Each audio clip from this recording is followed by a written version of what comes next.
हाँ तो बच्चों, विद्युत धारिता वाला चैप्टर चल रहा है जिसमें हमने प्रारंभ में विद्युत धारिता और गोलीय चालक की धारिता, आवेश चालक की ऊर्जा, आवेशों का पुनर्वितरण, इन सब टॉपिक पे डिस्कशन कर लिया है।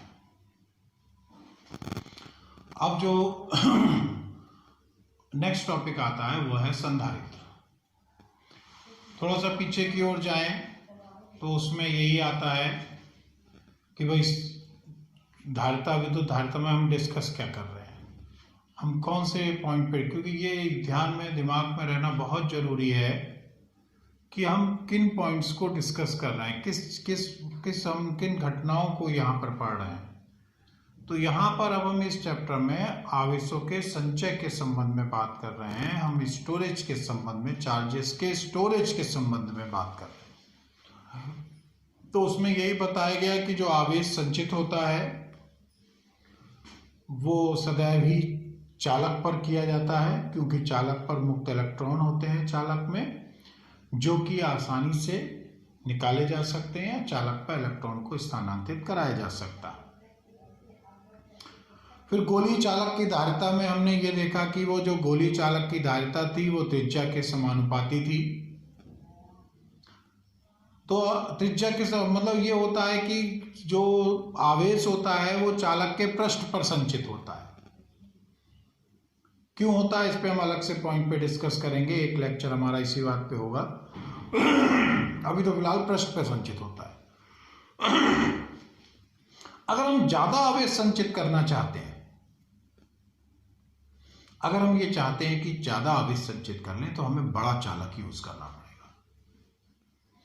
अब जैसे जैसे नई नई खोज हो जाती है, नए नए उपकरण बनते हैं, ज्यादा आवेश संचित करने की जरूरत पड़ रही है, तो बड़े चालक यूज करने पड़ेंगे, और बड़े चालक फिर असुविधाजनक हो जाएंगे। तो उस परेशानी को दूर करने के लिए बना दिया गया संधारित्र। क्या है संधारित्र? अभी हम उसका इंट्रोडक्शन ऐसे ही देंगे कि ये दो चालकों से बना हुआ एक निकाय होता है जो एक दूसरे के बहुत निकट स्थित होते हैं, और इसमें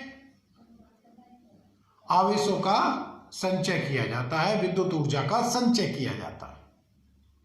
आवेश और विद्युत ऊर्जा को संचित किया जाता है संधारित्र में, और ये दो चालकों का एक निकाय होता है। ये काम चालक में भी होता है, पर संधारित्र तो उसमें अंतर है कि भाई दो चालकों का निकाय है। अब प्रश्न ये आना चाहिए तुम्हारे दिमाग में कि ये दो चालक को क्या, दो कंडक्टर्स की क्या रिक्वायरमेंट हुई कि दो कंडक्टर्स को हमें पास रख देने से क्या एक्स्ट्रा प्रॉपर्टी हमें इसमें गेन हो रही है। तो उसको ऐसे समझो कि मान लिया ये एक चालक है, इस पर एक चालक है, स्रोत को हमने चालक से जोड़ा। जब स्रोत को हमने चालक से जोड़ा तो आवेश स्थानांतरित होने लगा चालक पर। कब तक? जब तक कि इसका भी विभव 10 वोल्ट नहीं हो गया। तब तक होगा जब तक कि इसका भी विभव 10 वोल्ट ना हो जाए। समझ रहे हो? अब इसका विभव जब 10 वोल्ट हो जाएगा तो आवेशों का प्रवाह बंद हो जाएगा।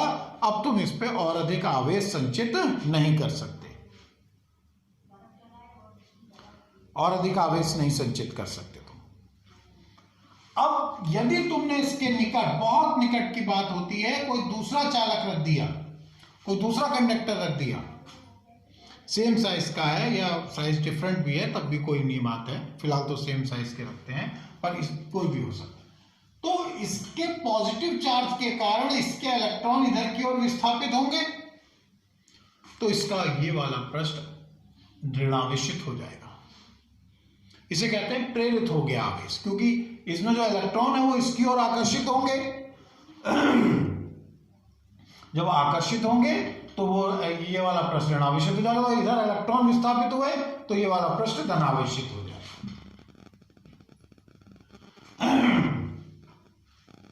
अब अगर हम इसके बाहरी पृष्ठ को भूसंपर्कित करते हैं तो इसका सारा का सारा आवेश पृथ्वी में चला जाएगा। ये ध्यान रखना, पृथ्वी के विभव को शून्य माना जाता है, और अगर कोई चालक उससे जोड़ा जाता है तो उसका सारा आवेश पृथ्वी में चला जाता है। तो इसका ये धनावेश पृथ्वी में चला जाएगा, तो इस प्रकार से ये ऋणावेशित रह जाएगा।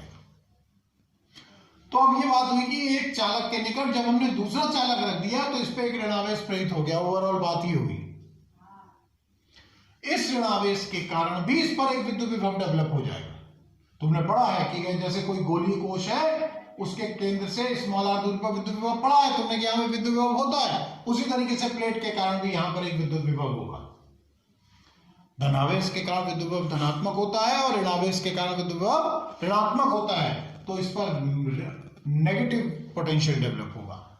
तो कुल मिलाकर पोटेंशियल क्या हो जाएगा, V equals two plus 10 volt. अब मान लिया जाए कि इसके कारण इस पर -8 वोल्ट का विद्युत विभव डेवलप हुआ,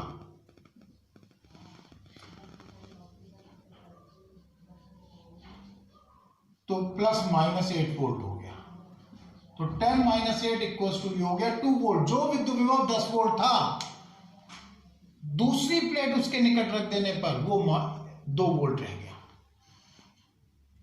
यहां पर आवेशों का प्रभाव क्यों रुका था, क्योंकि इनके विद्युत विभव बराबर हो गए थे। अब विद्युत विभव फिर कम हो गया, इसको प्लेट को रख देने से इसका विद्युत विभव कम हो गया, तो इसका विभव 2 वोल्ट हो गया। तो अब फिर इसका विभव ज्यादा हो गया, तो इससे आवेश फिर इधर जाने लगेंगे, तब तक जाएंगे जब तक दोबारा से 10 वोल्ट ना हो जाए। इस प्रकार से हम ये देख रहे हैं कि चालक के आकार में परिवर्तन नहीं किया गया, उतनी ही जगह घेरेगा। जब दूसरा भी चालक उसके निकट रख दोगे वो उतनी ही जगह घेरेगा, पर उस पर पहले की अपेक्षा ज्यादा आवेश संचित हो जा रहा है।